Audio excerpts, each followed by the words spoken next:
Hello everyone, welcome to my YouTube channel Ether Classes. आज के session में हम मैक्सवेल डिस्ट्रीब्यूशन ऑफ वेलोसिटीज़ के बारे में डिस्कस करेंगे। तो इससे पहले हम जानते हैं कि kinetic theory of gases, kinetic theory of gases,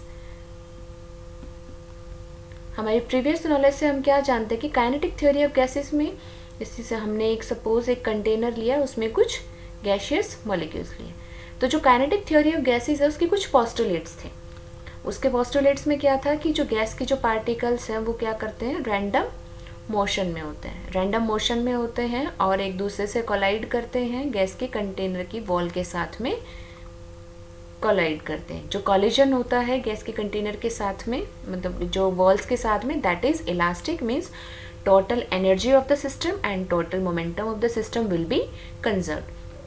तो गैस के जो पार्टिकल्स हैं जो एक दूसरे से कोलाइड करते हैं, इनके कॉलिजन की वजह से इनकी वेलोसिटी चेंज होती है।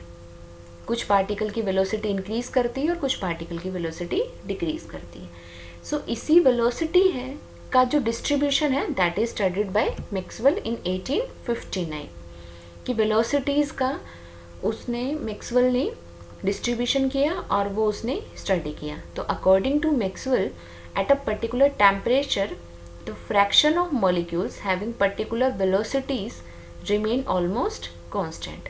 कि एक पर्टिकुलर टेम्परेचर के ऊपर, एक फिक्स टेम्परेचर के ऊपर जो फ्रैक्शन ऑफ मॉलिक्यूल है कुछ पर्टिकुलर वेलोसिटीज़ का, वो फ्रैक्शन क्या होता है, दैट विल बी कांस्टेंट। और जो इंडिविजुअल वेलोसिटी है गैसियस मॉलिक्यूल्स की, वो क्या होती है, चेंज होती है। जैसे अगर हम इसके प्लॉट को स्टडी करें तो प्रोबेबिलिटी वर्सेस वेलोसिटी अगर रिप्रेजेंट करें, सो इस तरह का एक कर्व हमें ऑब्टेन हुआ था। सो इस पॉइंट के ऊपर या इस पॉइंट के ऊपर अगर हम देखें तो this is the fraction. So the fraction of the molecule, ये पर्टिकुलर वेलोसिटी है, ये एक फिक्स वेलोसिटी है, इस c1 वेलोसिटी के ऊपर फ्रैक्शन है f1। सिमिलरली c2 वेलोसिटी के ऊपर फ्रैक्शन है f2।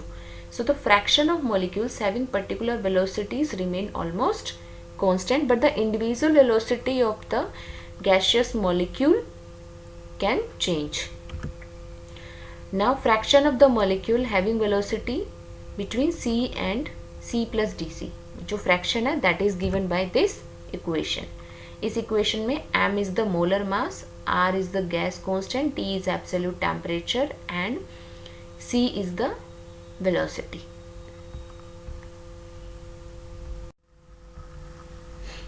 नाउ यहाँ पे जो ये फॉर्मूला जो गिवन था, उस फॉर्मूले के अंदर जो डी एन सी है that is the number of molecules having velocities between c and c plus d c out of a total n molecules of the gas. Now this is the probability, this is probability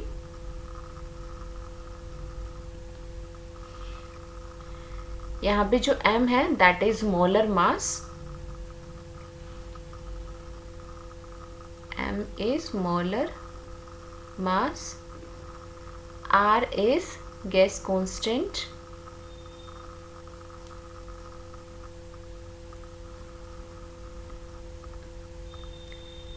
t is temperature in Kelvin, so absolute temperature,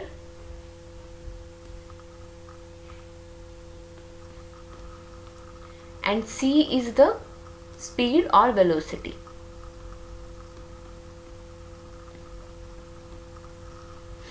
c is the velocity। सो यहाँ पे जो probability का जो curve है, जो equation given है, इसके अंदर ये कुछ पैरामीटर्स हैं जो हमने अभी यहाँ पे डिफाइन किए हैं।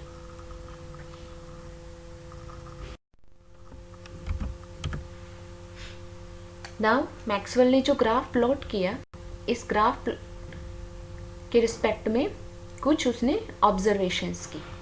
सो the first observation is the area under the curve will be equal to total number of molecules. So this is the curve, इसकी जो अंडर एरिया है this will represent total number of gaseous molecules. Now the height of the ordinate, so this is, अगर हम यहाँ से इस point को इधर प्लॉट करते हैं ऑन ऑर्डिनेट, सो दिस, और अगर इसको यहाँ से प्लॉट करते हैं this one, now this one, तो these are the points on the ordinates. So these points represent the fraction of the molecule which have that velocity. So इस point के ऊपर ये fraction है, इस fraction के ऊपर हमारे पास में ये c1 velocity है. Similarly this is the fraction, इसके respect में अगर हम velocity calculate करें, so this is the c2 velocity. Similarly this is the fraction, और इसके respect में हम velocity यहाँ पे ये x एक्सिस के ऊपर वेलोसिटी कैलकुलेट करेंगे c3 velocity. So the ordinate है उसके ऊपर जो हमें पॉइंट्स मिलेंगे regarding any velocity that will represent the fraction of the molecules which have that velocity. Now अगर हम इस ग्राफ को गौर से देखें तो हम क्या देख सकते हैं कि x एक्सिस के ऊपर हमने वेलोसिटी प्लॉट किया हुआ है. So this is the area of low velocity and this is the region of high velocity. तो लो वेलोसिटी और जो हाई वेलोसिटी है उसके अंदर जो गैशियस मॉलिक्यूल्स हैं उनका फ्रैक्शन बहुत कम है. यहाँ पे कम पार्टिकल्स हैं जिनके पास में लो वेलोसिटीज़ हैं, कम गैशियस पार्टिकल्स हैं जिनके पास हाई वेलोसिटी है. So the fraction of molecules having very low velocities and very high velocities are very small.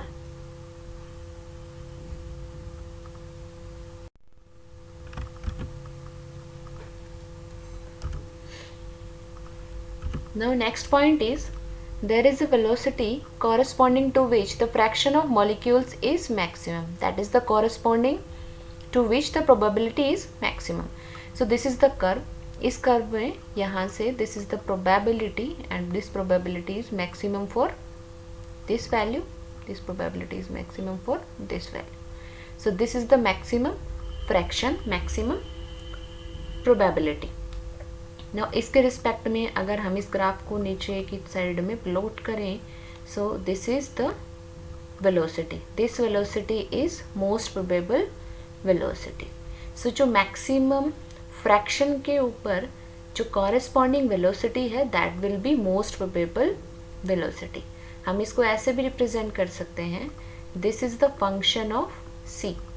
सो अगर डिफ्रेंशिएट करें, d is a function of differentiation of function of c divided by dc